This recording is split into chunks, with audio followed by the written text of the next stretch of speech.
할렐루야. 오늘도 새날을 주신 하나님을 찬양합니다. 자, 오늘은 찬송가 401장 주의 곁에 있을 때 이 찬양 1절 3절 하면서 하루의 문을 활짝 열어 가도록 하겠습니다. 함께 찬송하겠습니다. 주의 곁에 있을 때 마음이 든든하오니 주여 내가 살 동안 인도하여 주소서.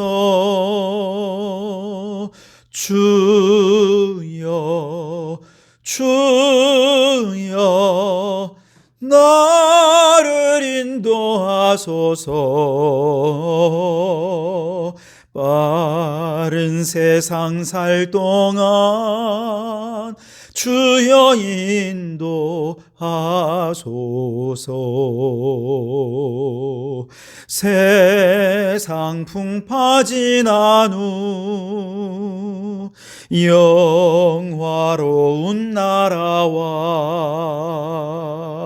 눈물 없는 곳으로 들어가게 하소서. 주여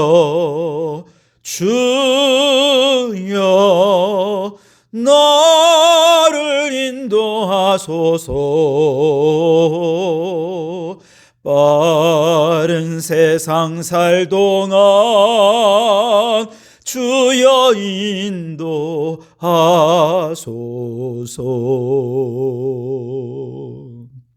아멘. 오늘 우리에게 주시는 하나님의 말씀은 에베소서 3장 1절에서 13절까지 말씀입니다. 에베소서 3장 1절에서 13절 말씀 봉독해 드리겠습니다. 이러므로 그리스도 예수의 일로 너희 이방인을 위하여 갇힌 자 된 나 바울이 말하거니와 너희를 위하여 내게 주신 하나님의 그 은혜의 경륜을 너희가 들었을 터이라. 곧 계시로 내게 비밀을 알게 하신 것은 내가 먼저 간단히 기록함과 같으니 그것을 읽으면 내가 그리스도의 비밀을 깨닫는 것을 너희가 알 수 있으리라. 이제 그의 거룩한 사도들과 선지자들에게 성령으로 나타내신 것 같이 다른 세대에서는 사람의 아들들에게 알리지 아니하셨으니 이는 이방인들이 복음으로 말미암아 그리스도 예수 안에서 함께 상속자가 되고 함께 지체가 되고 함께 약속에 참여하는 자가 됨이라.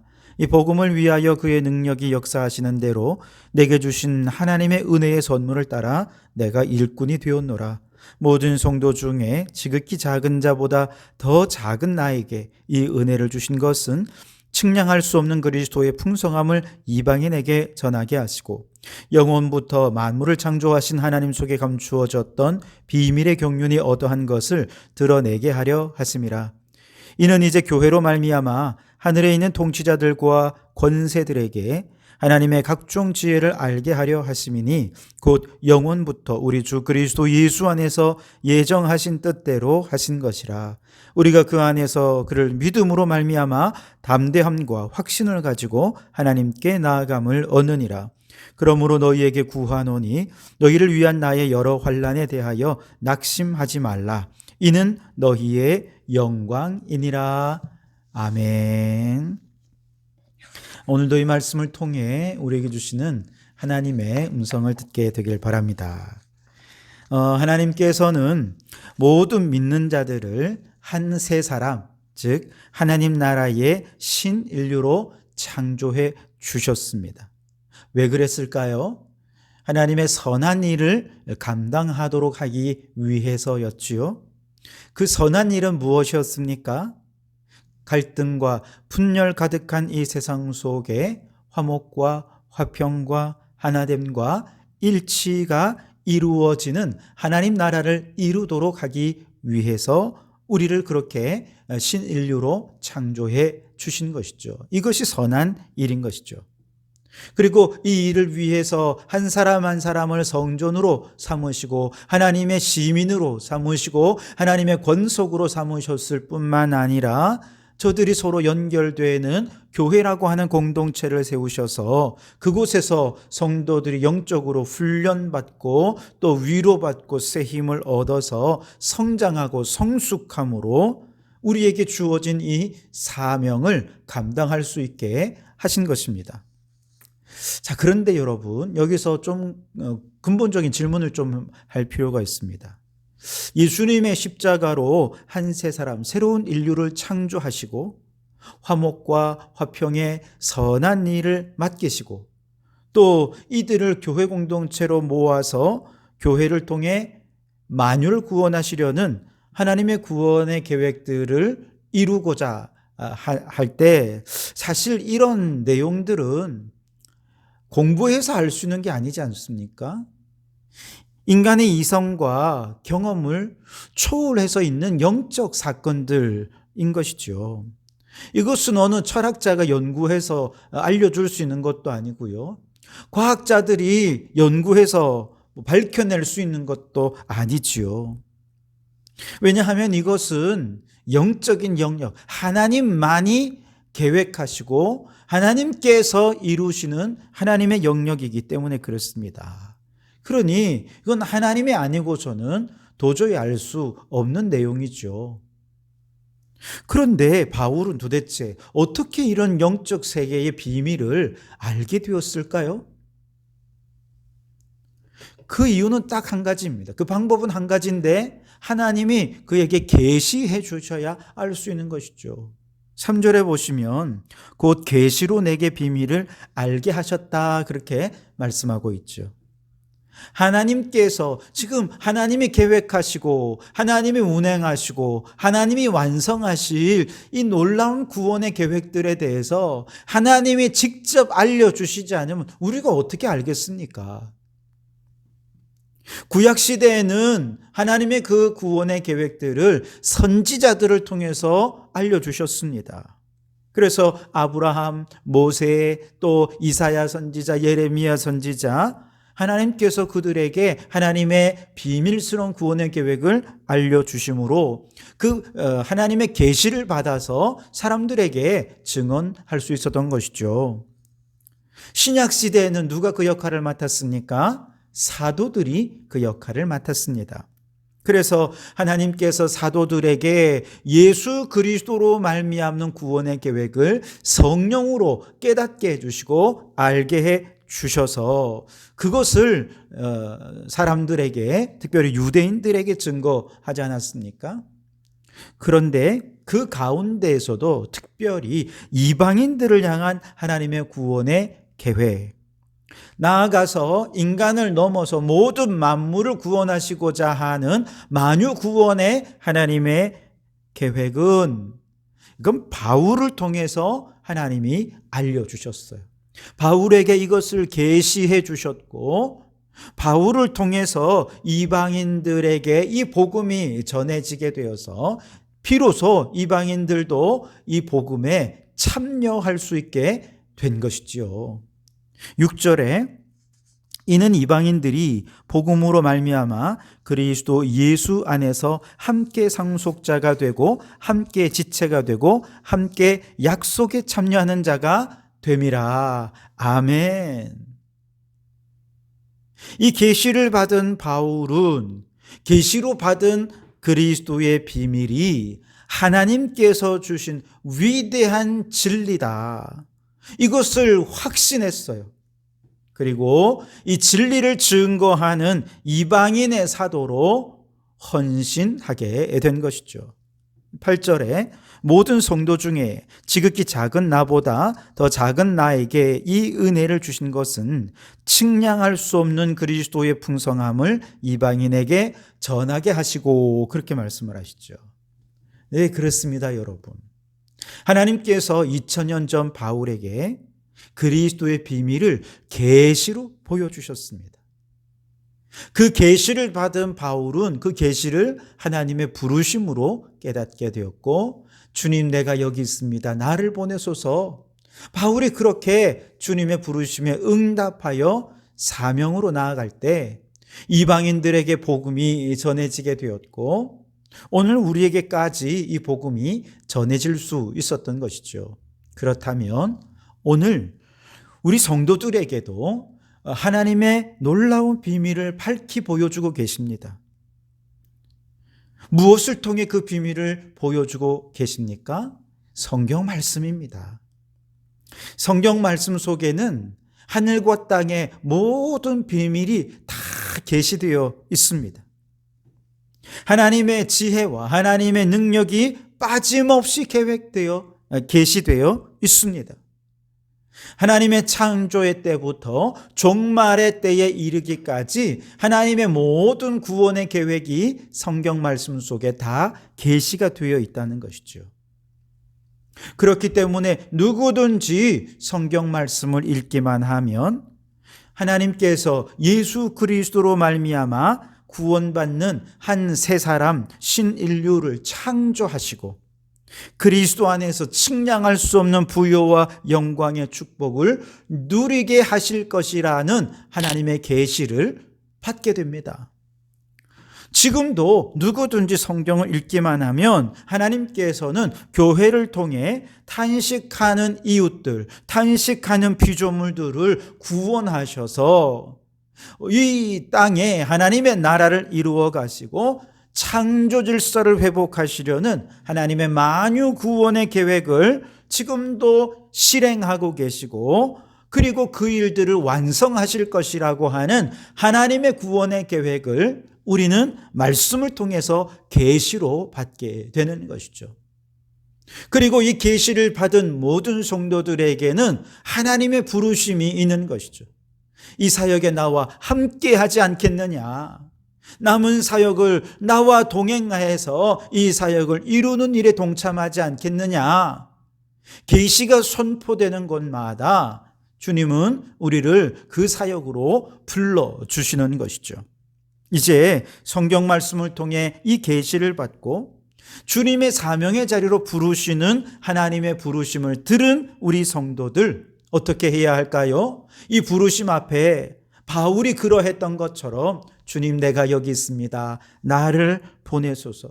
나를 주님의 도구로 사용해 주십시오. 라고 응답하는 여러분 되시기 바랍니다. 그래서 믿는 자들에게 밝히 드러난 이 그리스도의 비밀이 온 세상에 물이 바다를 덮음같이 온 땅에 가득히 드러날 수 있도록 복음을 이 시대 가운데 수많은 사람들에게 증거하는 복음의 일꾼으로 또 깨어진 창조의 질서를 회복하는 일에 헌신하는 주님의 일꾼으로 쓰임받는 이 시대의 주의 일꾼이 다 되시기를 주님의 이름으로 축원합니다. 하나님께서 바울에게 주신 이 그리스도의 비밀은 결국 어디로 수렴이 되느냐? 교회 공동체로 수렴이 됩니다. 10절에 보시면 이는 이제 교회로 말미암아 하늘에 있는 통치자들과 권세들에게 하나님의 각종 지혜를 알게 하려 하심이니 그렇게 말씀을 하시죠.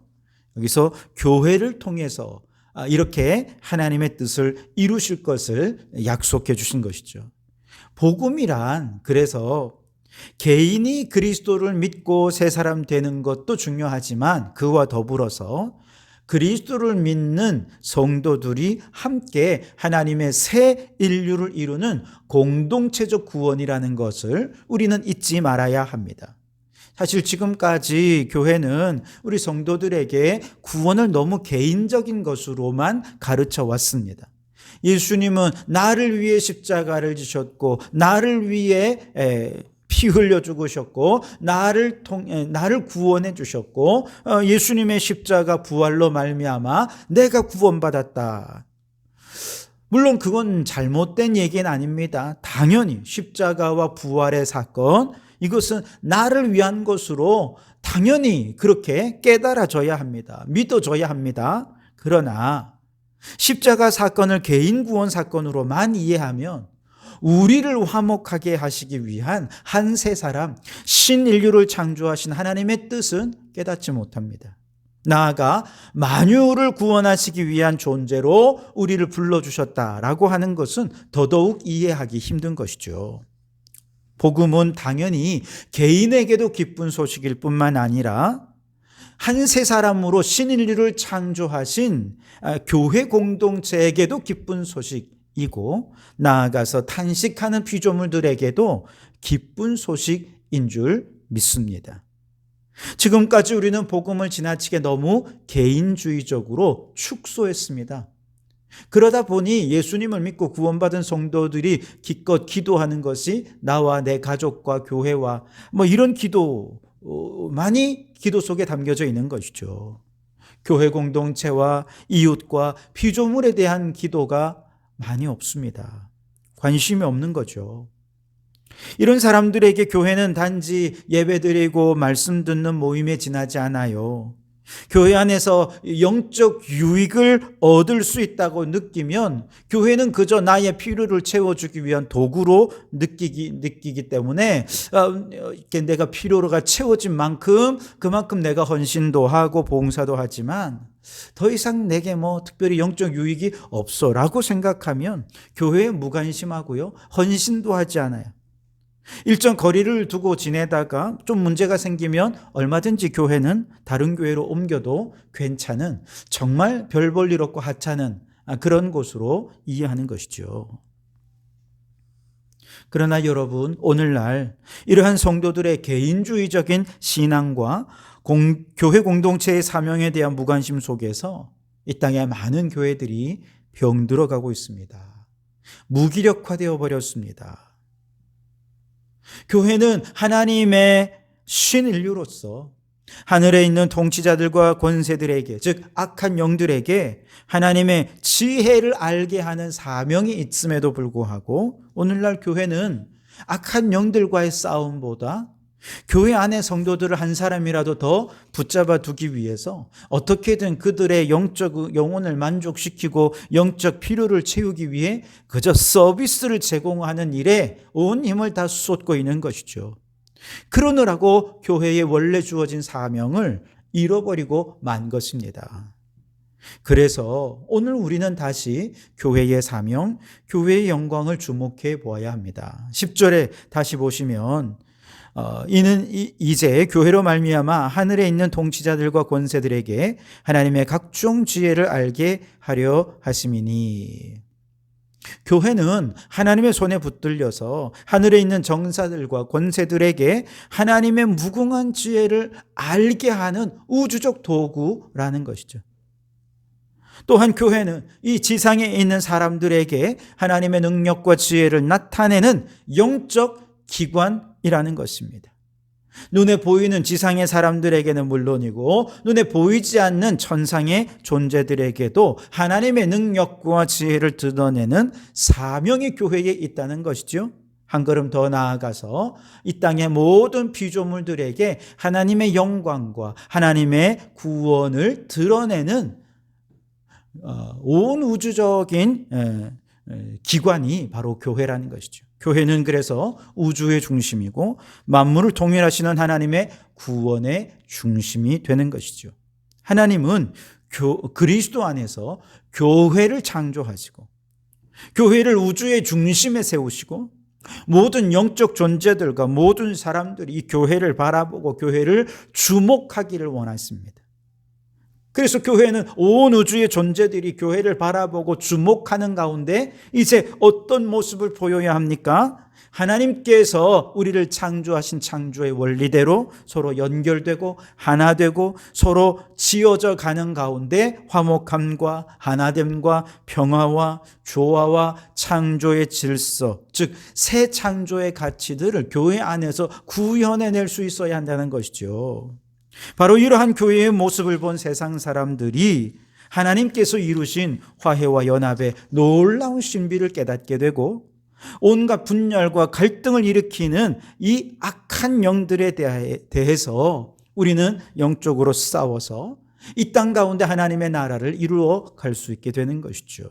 그렇다고 교회가 완벽한 공동체란 얘기는 결단코 아닙니다. 적어도 교회를 창조하신 하나님의 목적, 또 교회의 사명, 교회의 영광이 무엇인지 깨닫고 적어도 하나님께서 우리 교회를 이렇게 자랑스럽게 이 땅의 모든 존재들 앞에서 내세울 수 있는, 봐라, 교회에 가서 봐라, 교회를 보면 내 뜻이 무엇인지, 영광이 무엇인지 알게 될 것이다 라고 하나님이 자랑할 만한 그런 공동체가 되기 위해 우리 주님의 명령에 순종하는 그런 공동체가 되어야 하지 않겠습니까?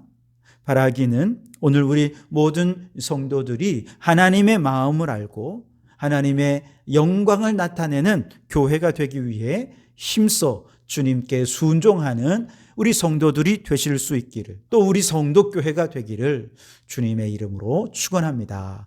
기도하시겠습니다. 오 주님, 그리스도의 비밀을 지극히 작은 우리들에게까지 알려주시니 감사합니다. 이제 그 비밀 속에 담긴 구원의 영광과 축복을 누리며 나아가 단식하는 이웃과 피조물들을 구원하시려는 하나님의 구원의 계획에 헌신하는 주의 일꾼들이 되게 해 주시옵소서. 구원받은 우리를 교회라고 하는 한 몸이 되게 해 주시니 감사합니다. 온 우주 만물이, 심지어 악의 영들까지도 교회를 주목하고 있습니다. 교회의 사명을 감당하면서 교회를 통해 하나님의 영광을 나타내게 하옵소서. 세상이 교회를 칭송하며 악한 영들이 교회에 항복함으로 하나님의 나라를 온 세상에 이루어가는 일에 쓰임받는 교회가 되게 해 주시옵소서. 예수님 이름으로 기도하옵나이다. 아멘.